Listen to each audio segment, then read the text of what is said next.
Prune the Leaves, a guide to understanding and using this English phrase. Hello, language enthusiasts. Today, we're diving into the phrase, prune the leaves. Whether you're tending to a garden or sprucing up your language skills, understanding this phrase can add a touch of nature's wisdom to your conversations. So, let's cultivate our knowledge together. The phrase, prune the leaves, originates from gardening, where it refers to the act of trimming or cutting away dead or overgrown branches or stems, particularly from plants and trees. This is done to improve the plant's growth or appearance.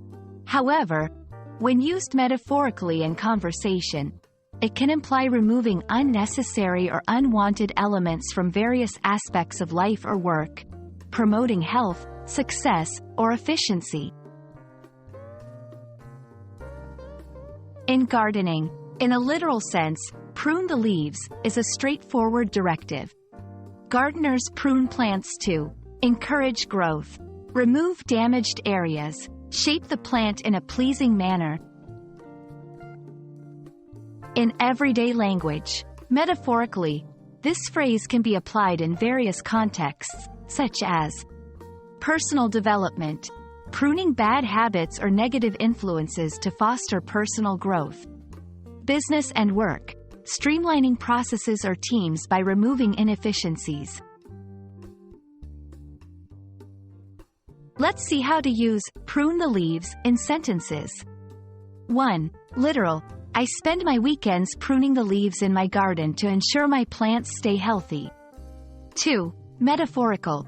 The company decided to prune the leaves by downsizing the team, aiming for a more efficient workflow. Whether you're wielding a pair of garden shears or refining aspects of your life, prune the leaves is a versatile phrase that adds depth to your conversations. We hope this exploration has enriched your understanding and usage of this picturesque expression. Happy learning, and may you find joy in pruning your way to growth and success.